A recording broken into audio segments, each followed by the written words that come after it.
FPL Game Week 8 Team Selection. What is up, everyone? How's it going? FPL Era here, and welcome back to another video on my YouTube channel. We're finally back after the international break, and as you can tell by the title, the wildcard is active. So in today's video, I'm going to show you my wildcard team and how I'm shaping up ahead of the Game Week 8 deadline. We've lots to discuss. Let's get into the video. So before we get into today's video, quick reminder as always to drop the video a like, and because the wildcard is active, let's hit a like goal of 100 likes on this video. So head on down there, drop the video a like, and if you are watching this and you're not subscribed, or if this is your first time coming across the channel, first off, welcome to the channel, but you know what to do. Head on down there, click subscribe. We are on the road to 7k subs, trying to get there before Christmas. We're less than 250 subs off hitting our 7k goal before Christmas. So if you haven't done so already, please head on down there, click subscribe and support the channel and help us reach that milestone. So here's a quick look back to the Game Week 7 review and what seems so long ago. I scored 47 points the week, which is definitely a below average score for the team. If you rewind back to my Game Week 7 deadline stream, you would have known that I was over in Warrington with work, filming with Luke Littler for the launch of his own dartboard with Smith's Toys. But I can't blame the jet lag. I'm bringing in Trossard and Martinelli. Look, I was looking at that Southampton fixture. I wanted to target that. I couldn't get to Saka without getting rid of Salah. So I thought I'd try and be smart and bring in Trossard and Martinelli. And then when I saw the lineups at 2 p.m, myself and Luke had a nice little laugh when Trossard and Martinelli were left on the bench. Could have gone a lot worse. Martinelli, of course, did come on. He did get his goal. But even then, for Saka's goal to make it 3-1 to Arsenal, Trossard was true. He kind of lost control of the ball. He could have given to Martinelli on the left, but then the ball ended up to Saka. Worst outcome for my own team anyway. So Trossard blanked completely and Saka came away with that massive haul. So if you did own Saka, and even if you did captain Saka, fair play on that haul. But with my own two transfers, probably couldn't have gone much worse with that Southampton game. I really wanted to attack that fixture. That's why I went for them. As I said, at least Martinelli did score, but he's since picked up an injury on international duty, so he's a big doubt for the Bournemouth game at the weekend. Moving through the rest of the team, unfortunately, my captain Erling Haaland blanked for the second week in a row when he failed to return against Fulham. A pretty rare occasion for the big man, especially with Man City scoring 3. You would have thought at least he could have got one return out of those 3 goals. It was pretty much a week of all blanks. Mo Salah blanking in the early kick-off, Gabriel and Henderson losing their clean sheets, Rodgers failing to get a return against United, but the most annoying blank of all, Konsa going off with an injury in the first half, and then Villa finally coming away with the first clean sheet of the season was definitely a tough one to take. In Mbeumo, Trent Alexander-Arnold and thankfully Chris Wood came away with a goal at the bridge for just 3 returns from the week. 47 points the week, as I said, very much below average score for the team, but it could have been a lot worse. It was definitely damage limitation last week.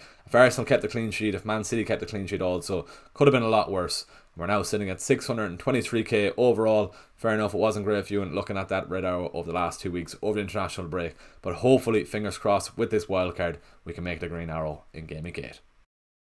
So here's how my team is currently shaping up, and we're going to have a chat through why I'm looking to use my wildcard this week. I was maybe hoping to try and save it a couple of weeks after the international break, but there's been a few injuries before and during the break, which has pretty much forced me into using my wildcard. Starting off with Konsa, he picked up that injury against Man United before the international break. He's a big doubt for that Fulham game at the weekend, so it's a question mark around his fitness. On to Martinelli then as well. Fair enough, he did get that goal off the bench against Southampton, so I'm grateful to him for that. But he picked up an injury away with Brazil on international duty. He didn't train with Arsenal yesterday, so there's another question mark around his fitness for the Bournemouth game as well. On to the bench then, pretty much of a bench of no players as of now. João Pedro's declared out for the weekend. Barco's away on his holidays in Spain, and Johnson's a rotation risk in that Ipswich squad then as well. So that's a full bench. Martinelli, Konsa, Henderson in goals then as well. Only 1 clean sheet all season for Crystal Palace. He's a player I want to get rid of as well, so I'm expecting Forrest to score in that Monday night fixture then also. So all in all, it's pretty much 8 or 9 players out of my 15-man squad that I want to move on, and that's why I'm looking to wildcard. So let's move on and have a look at my wildcard team ahead of the Game Week 8 deadline. So look at my wildcard squad, and starting off on goals, I've gone with the goalkeeper pair-up of David Raya and Fabianski. Starting off with Fabianski's just a cheap 4-minute enabler that can sit on my bench for the season, and out of all the 4-minute goalkeepers in the game, he's probably the best shout of getting some minutes, especially if Areola does get injured throughout the season.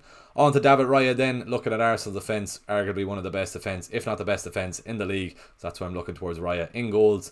They have a nice fixture against Bournemouth this weekend, but I must note they have some tough fixtures after that, up against Liverpool, Chelsea and Newcastle after that Bournemouth game, so question marks around how many clean sheets they can get over those games. They've been slightly out of form in defence as of late, no clean sheet in their last 3, so if I don't want to go at Raya, I could potentially look towards Flecken of Brentford. After the United game for Brentford this weekend, they have a nice run of fixtures up until Game Week 13, with season face the likes of Ipswich, Leicester, Bournemouth, Everton and Fulham. So with these fixtures, there is a high chance of some clean sheet potentials for Brentford over those next few, so it could be slightly tempted to go with Flecken if I do want to save some money, especially with those tough fixtures for Arsenal. But for now, Raya's and goals, that's the keepers out of the way.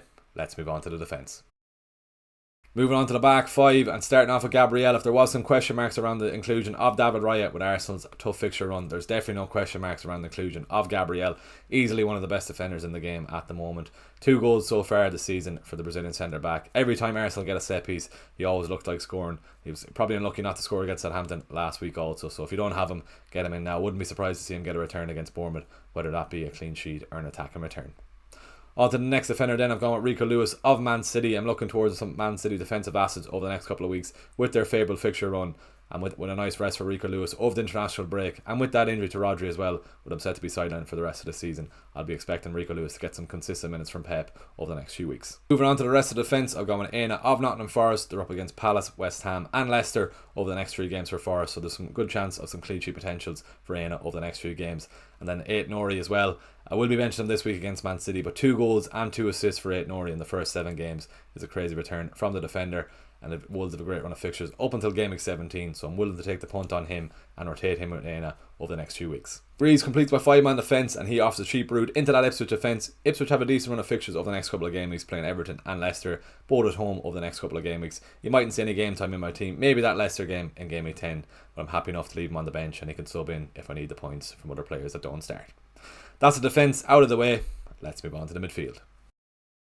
So moving on to the midfield, after his haul in game week 7, Bukayo Saka makes his way into the squad. He is a slight doubt for that Bournemouth game at the weekend. He picked up an injury away with England on international duty.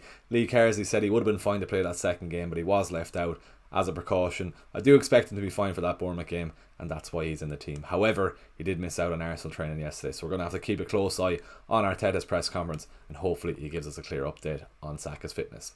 Up next then, the second premium midfield spot goes to Cole Palmer. At the moment with Cole Palmer, everything he's touching is turned into FPL points, so that's why he's in the team as of now. Fixtures for Chelsea aren't great, up against Liverpool, Arsenal, Newcastle and Man United over the next 4 games, so they're not great fixtures for Chelsea. Cole Palmer can obviously return in any fixture, but I could be slightly tempted to move towards Phil Foden. Man City up against Wolves this weekend, who've conceded 21 goals in the first 7 games, and then up against Southampton in game week 9, so I am very tempted to go with Foden over Cole Palmer and spread the money elsewhere. And then moving on to Brian Mbeumo, 6 goals in the opening 7 games for Brentford's main man. If you don't have him in your team, get him in now. Same with Gabriel if you're on wildcard. If you're not on wildcard, get him in. An absolute must. And Brentford have a great run of fixtures up until game week 13, so he's a set and forget up until then.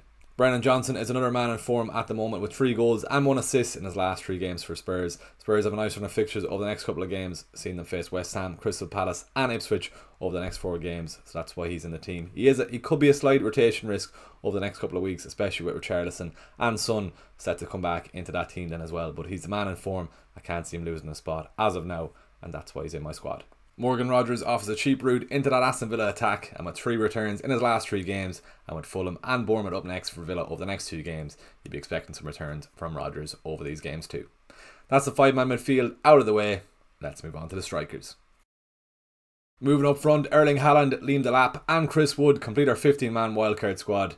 And starting off with Erling Haaland, absolutely no explanation needed on the addition of the big man from City. He's up against Wolves away from home this weekend. He gets the captaincy this weekend also. Surely you can't make it 3 blanks in a row. I'm expecting a big haul from Haaland here, especially with Wolves conceding 21 goals in their opening 7 games. On to Chris Wood then. Nottingham Forest have a nice run of fixtures over the next couple of game weeks, starting off with Crystal Palace in that Monday night fixture. They then face Leicester and West Ham over the next 2 games then after that Crystal Palace game. So I'll be expecting some returns from Wood, especially with him being on penalties. He also picked up a goal away in international duty with New Zealand, so I'm expecting a few returns over these run of games. Liam Delap completes the 15-man wildcard squad, and he's got a nice run of fixtures over the next couple of game weeks up against Everton and Leicester, both at home, and I'm eyeing up those fixtures for the chance of a potential haul. And he's got 3 goals in his last 2 game weeks, so he's a man in form, and that's why he makes the wildcard squad.